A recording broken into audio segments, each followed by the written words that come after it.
Hello students, आज के video में हम डिस्कस करेंगे क्लास 10 NCERT एक्सरसाइज 5.2 का क्वेश्चन नंबर 16।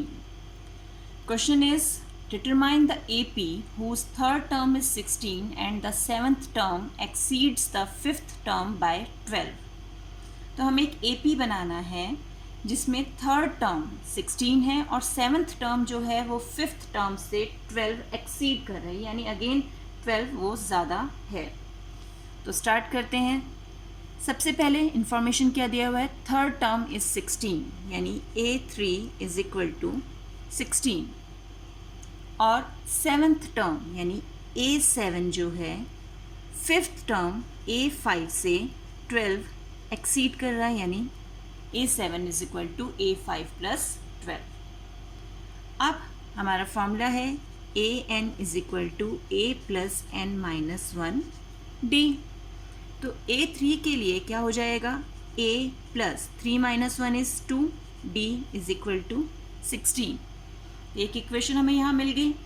आप सिमिलरली इसे भी सॉल्व करते हैं। A7 मतलब A plus 7 minus 1 is 6, D is equal to A plus 5 means 5 minus 1 4, D plus 12। A cancel, 6D minus 4D is equal to 12. 6 minus 4 is 2. 2D is equal to 12. तो D आ गया हमारे पास 12/2 that is 6। D की value मिल गई। अब ये D की value अगर हम इस इक्वेशन में पुट कर दें तो हमें A मिल जाएगा। तो हम इसमें पुट कर देते हैं A plus 2 into D is 6 is equal to 16।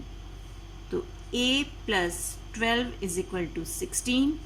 A आ गया 16 माइनस 12 दैट इज 4। तो अब हमारे पास A भी आ गया है और D भी आ गया है, और हमें पता है जब हमें A और D दिया हो तो हम AP कैसे बनाते हैं। AP बनेगा हमारा फर्स्ट टर्म 4, उसमें D ऐड किया 4 प्लस 6 10, फिर D ऐड किया 16 एंड सो ऑन। लेकिन उन्होंने हमसे क्या कहा है, सिर्फ हमें AP बनाना है, तो हम इसे आगे ऐसे कंटिन्यू कर सकते हैं। तो इस ढंग से हमने AP बना लिया। पहले हमने A3 के लिए इक्वेशन बनाई, फिर जो क्वेश्चन में हमें कंडीशन दी थी उसके अकॉर्डिंग इक्वेशन बनाई, वहाँ से हमें D की वैल्यू मिली। हमने वो D की वैल्यू अपनी फर्स्ट इक्वेशन में पुट करके A की वैल्यू भी निकाल दी, और उसके बाद फर्स्ट टर्म फिर D ऐड किया, फिर सेकेंड टर्म मिल गई, सेकेंड टर्म में D ऐड किया, थर्ड टर्म मिल गई and so on.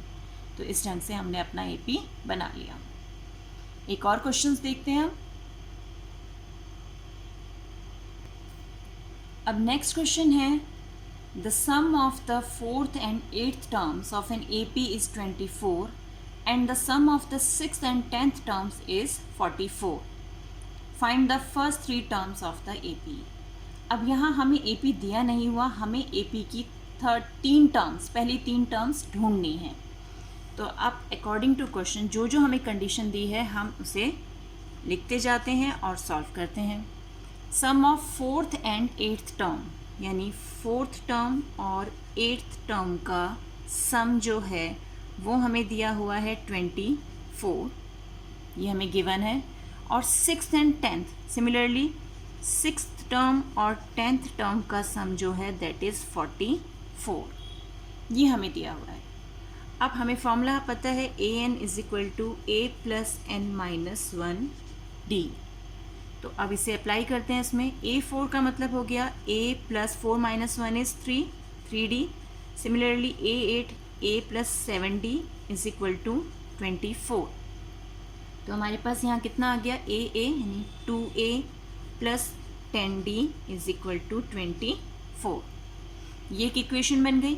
Similarly A6 यानी A plus 5D plus A10 A plus 9D is equal to 44।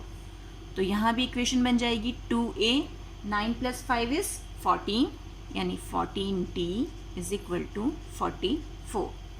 तो ये इक्वेशन 1 बन गई और ये इक्वेशन 2। इन दोनों इक्वेशंस को हम साइमल्टेनियसली सॉल्व करेंगे। हम इसे सॉल्व करते हैं। 2A plus 10D is equal to 24, 2A plus 14D is equal to 44। Sign change कर देते हैं, ये माइनस, ये भी माइनस और ये भी माइनस, ये दोनों कैंसिल। इसे सॉल्व किया, यहाँ पर हमें मिला -4d और इसे सॉल्व करके हमें मिला यहाँ पर माइनस कितना मिलेगा 20। Minus minus cancel, d is equal to 20/4 that is 5। अब d की वैल्यू हमें मिल गई। अब हम किसी भी एक इक्वेशन में रखकर a की वैल्यू निकाल सकते हैं। तो हम इक्वेशन 1 ले लेते हैं, 2a + 10d is equal to 24। तो 2a + 10 × 5 is equal to 24। 2a is equal to 24 - 15। तो 2a इज इक्वल टू यहाँ कितना आएगा 26, वो भी माइनस का। तो a आ गया हमारे पास -26/2 दैट इज -13। अब हमारे पास a भी है और d भी है। हमें क्या निकालना है, first 3 terms of the AP, यानी इनसे बनने वाले AP की फर्स्ट 3 टर्म्स। तो अब फर्स्ट 3 टर्म्स हम कैसे निकालेंगे, हमारा मेथड वही है, पहले a यानी फर्स्ट टर्म। अब हमारा AP हो जाएगा, फर्स्ट टर्म इज -13, उसमें d ऐड करेंगे, -13 + 5 कितना आ जाएगा -8। -8 + 5, क्योंकि d हर बार हम ऐड करते जाते हैं, तो -8 + 5 इज -3। तो these are the 3 terms of the AP। I hope आपको ये दोनों क्वेश्चंस क्लियर हो गए होंगे।